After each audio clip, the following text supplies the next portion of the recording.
आज हम करेंगे चैप्टर 3.4 द ब्रुक। ब्रुक का मतलब होता है पानी की धारा। तो सबसे पहले करते हैं इंग्लिश वर्कशॉप। पहला क्वेश्चन है, read the poem aloud with proper pace and rhythm. ये कविता आपको जोर से पढ़नी है रिदम के साथ। तो ये एक्सरसाइज हम करेंगे जब चैप्टर का एक्सप्लेनेशन वीडियो होगा। Number 2, find the meaning of the following words और फ्रेजेस। आपको इन शब्दों के मतलब ढूंढ के लिखने हैं। पहला है ridges, a long narrow hilltop mountain range। तो पहाड़ पे जो पतला सा रास्ता जो जा रहा होता है जिसके दोनों साइड खाई होती है उसे कहेंगे रिजेस। जैसे कि इस फोटो में देखिए, ये पतली सी जो लाइन जा रही है और दोनों साइड जो है वो नीचे जा रहा है पहाड़, तो ये है ridges. Brimming, be full to the point of overflowing. कोई चीज इतना भर जाए कि वो ओवरफ्लो हो रही हो, गिर रही हो। Eddying, move in a circular way. कोई चीज गोल गोल घूम रही हो उसे कहते हैं एडिंग, और ये जनरली जो है पानी, हवा या स्मोक के उसमें यूज होता है। जैसे पानी गोल गोल घूमे या फिर हवा जो है गोल गोल घूमे उसे कहते हैं एडिंग। बैबल, बैबल का मतलब वैसे तो होता है बड़बड़ाना, बट यहाँ पे क्योंकि पानी की बात हो रही है तो यहाँ पे उसका मतलब है पानी का जो साउंड है, जो कल कल करता हुआ पानी बह रहा है उसे कहते हैं Behbal. fallow, usually cultivated land that is allowed to lie idle during the growing season। तो कभी कभी आपने देखा होगा किसान जो है अपने खेत पे एक सीजन में कुछ नहीं उगा रहे हैं, वो उसे खाली छोड़ देते हैं क्योंकि उसे खेत को उन्हें और उपजाऊ करना है। तो उसे और उपजाऊ करने के लिए अगर आप उसे एक दो सीजन के लिए खाली छोड़ दो तो मिट्टी और उपजाऊ हो जाती है। तो वो जो प्रोसेस है जिसमें आप अपने खेत को खाली छोड़ दो और कुछ नहीं उगाओ उसे कहते हैं fallow। ट्राउट, ट्राउट और species of fresh water fish. तो फ्रेश वाटर की जो मछली होती है उसे ट्राउट कहते हैं। नेटेड, कैच और लैंड अ फिश और other animal with a net. अगर आप कोई मछली या कोई जानवर नेट से पकड़ो तो उसे कहते हैं netted. Number 3, answer the following. Who is the speaker in this poem. इस कविता का स्पीकर कौन है, कौन इस कविता को बोल रहा है। The speaker in this poem is the brook itself. ये कविता का जो स्पीकर है वो पानी की धारा है। यानी ये जो कविता है ये पानी की धारा के पॉइंट ऑफ व्यू से बताई गई है। Which lines are repeated in the poem? What do they mean? कौन सी लाइन्स हैं जो रिपीट हुई हैं और उनका क्या मतलब है। The lines for men may come and men may go, but I go on forever are repeated twice in the poem। ये जो लाइन है कि इंसान तो आता है और इंसान चला जाता है बट मैं हमेशा रहती हूँ, ये जो लाइन है ये कविता में रिपीट हुई है। These lines signify the brook's persistence and continuity despite the short-lived nature of human life। ये लाइंस हमें ये बता रही है कि जो पानी की जो धारा है वो हमेशा जो है बहती रहेगी, जबकि जो इंसान का जीवन है वो बहुत ही छोटा है। इंसान तो चला जाएगा, आएगा और चला जाएगा, पर जो पानी की धारा है वो हमेशा बहती रहेगी। Where does the brook join the river. जो पानी की धारा है वो नदी से कहाँ जाके मिलती है। The brook joins the river at Phillips farm. वो फिलिप के फार्म पे जाके मिलती है नदी से। Mention the various places that the brook flows past. वो जो पानी की धारा है वो कौन कौन सी जगह से गुजरती है।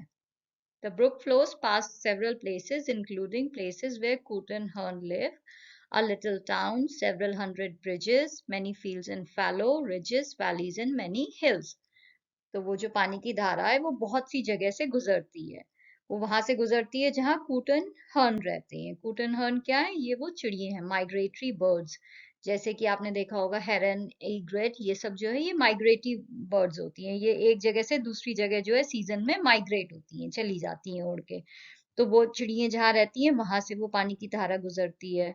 वो एक छोटे से शहर से भी गुजरती है, बहुत सारे पुल के नीचे से भी गुजरती है, बहुत खेत खलिहानों से गुजरती है, पहाड़ों से, घाटियों से और पर्वतों से होके ये पानी की धारा गुजर के नदी में जाके मिलती है। Often the brook speaks of itself as if it is human। वो जो पानी की धारा है वो अक्सर ऐसे बातें करती है जैसे कि वो इंसान हो। For example, I beaker down a valley. मैं जब घाटी से नीचे गिरती हूँ तो मैं जो हूँ बिकर का साउंड करती हूँ। तो ये जो बिकरिंग साउंड है ये जनरली ह्यूमंस के लिए यूज होता है कि जब इंसान आपस में बात कर रहे हो, एक दूसरे की बुराई कर रहे हो तो आप उसे कहते हो बिकर। तो ये जो है ये उसने अपने लिए यूज किया है, पानी की धारा ने अपने लिए। तो आपको ऐसे और 2 एग्जांपल्स जो हैं वो अपनी कविता में से ढूंढ के यहाँ पे लिखने हैं, जिसमें वो पानी की धारा जो है वो अपने आप को ऐसे डिस्क्राइब कर रही हो जैसे कि वो ह्यूमन हो। तो ऐसे 2 एग्जांपल हैं। पहली लाइन है, I chatter chatter as I flow. मैं जब बह रही होती हूँ तो ऐसा लगता है कि जैसे मैं बात करते हुए बह रही हूँ। तो ये जो वर्ड चैटर है, ये जनरली जो है, ये इंसान जब एक दूसरे से बातें कर रहे होते हैं तो उसके लिए यूज होता है कि दो दोस्त बातें कर रहे हो तो दे आर चैटरिंग। तो लेकिन यहाँ पे क्या है, पानी की धारा ने इसे अपने बहने के साउंड के लिए यूज किया है। तो ये एक ह्यूमन एक्टिविटी का एग्जाम्पल है। The use of the word chatter gives the impression that the brook is engaged in continuous conversation or communication. तो इस वर्ड से हमें ऐसा लग रहा है कि जैसे वो पानी की धारा जो है वो किसी से कंटिन्यूअस बात कर रही हो। I murmur under moons and stars. This line suggests that the brook is conversing or murmuring like a human under the night sky. तो वो क्या कह रही है, मैं चांद और तारों के नीचे जो है धीरे धीरे बातें कर रही होती हूँ, फुसफुसा रही होती हूँ।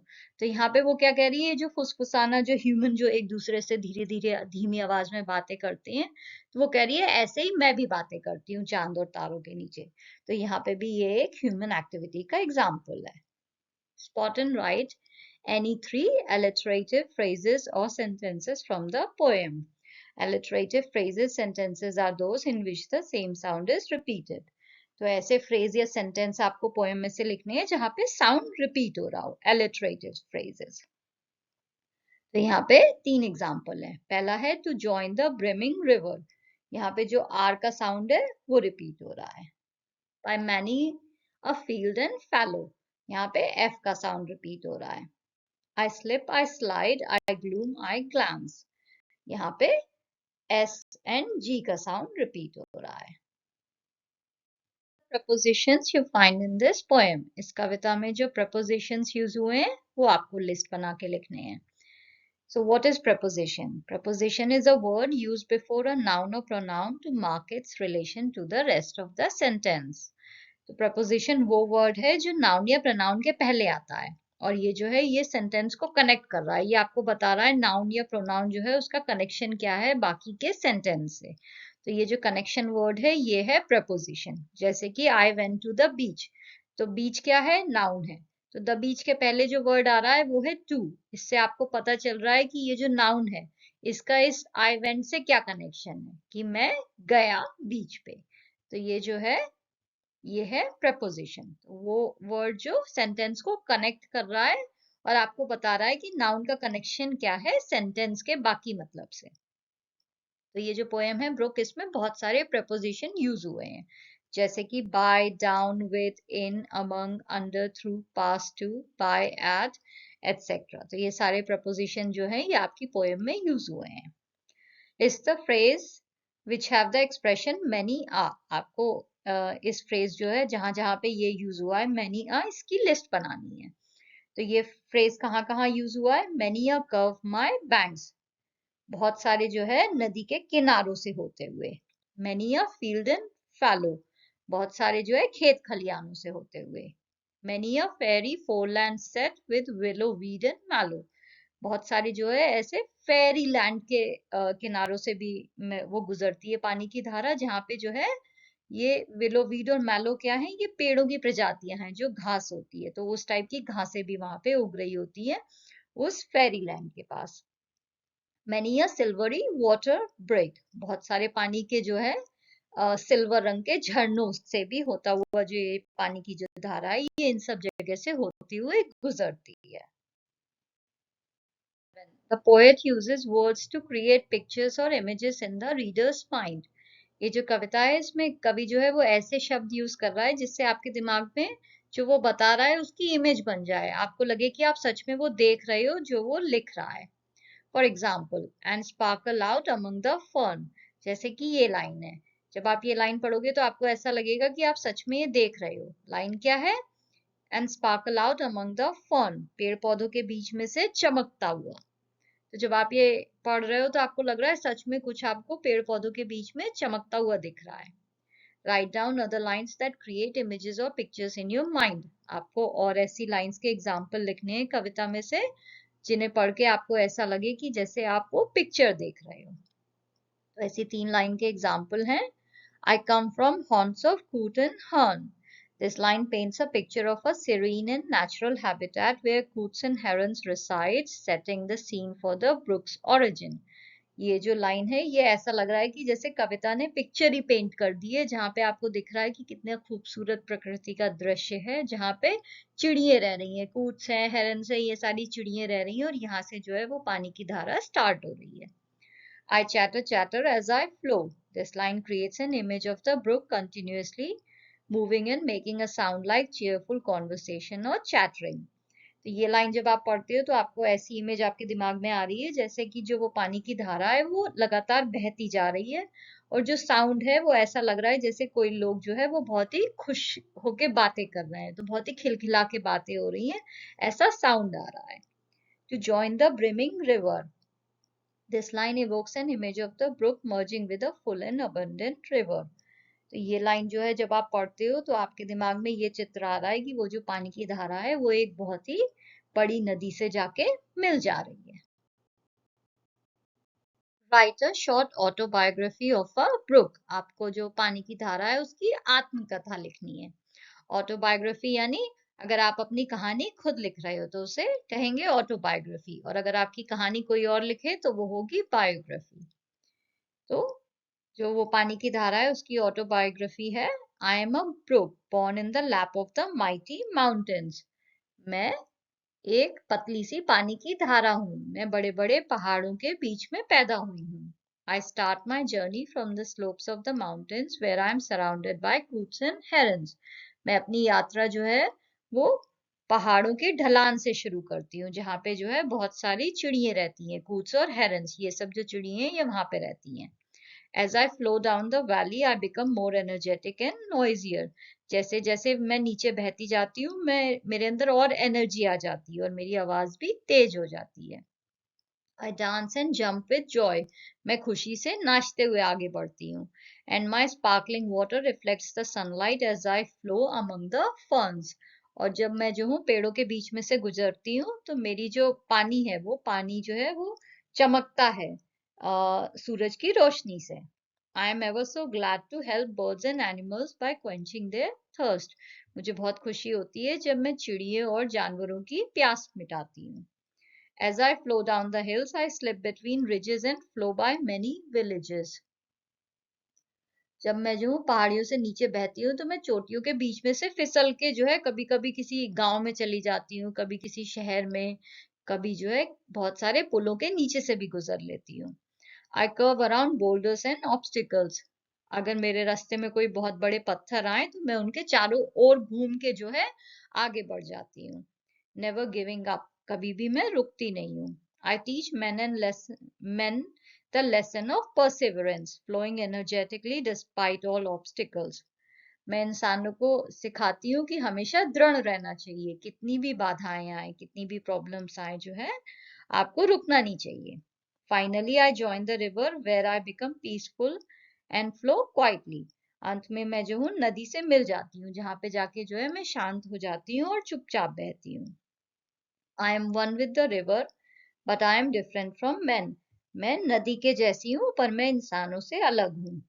For men may come and men may go, but I go on forever. क्योंकि इंसान तो आते हैं और इंसान चले जाते हैं, पर मैं हमेशा बहती रहती हूँ. I am a symbol of continuity and persistence, and I inspire men to keep moving forward no matter what. मैं निरंतरता और दृढ़ता का प्रतीक हूँ और पुरुषों को आगे बढ़ने के लिए प्रेरित करती हूँ चाहे कुछ भी हो जाए. तो हर इंसान को जो है आगे बढ़ना चाहिए मेरी तरह, कभी भी रुकना नहीं चाहिए. Number 9. Which other things in nature can say? For men may come and men may go, but I go on forever. प्रकृति में और कौन सी चीजें हैं जो ये कह सकती हैं? इंसान तो आते हैं, इंसान चले जाते हैं, पर मैं हमेशा रहता हूँ. The phrase for men may come and men may go, but I go on forever is often used to describe things in nature that are constant and unchanging. तो ये फ्रेज हम तब यूज करते हैं उन चीजों को बताने के लिए जो प्रकृति में हमेशा रहेंगी, जो कभी भी बदलेंगी नहीं, जैसे कि सूरज चांद है, ये सब हमेशा रहेंगे. Here are some examples of things in nature that can say this. तो कुछ एग्जाम्पल जो हैं प्रकृति में से यहाँ पे हैं.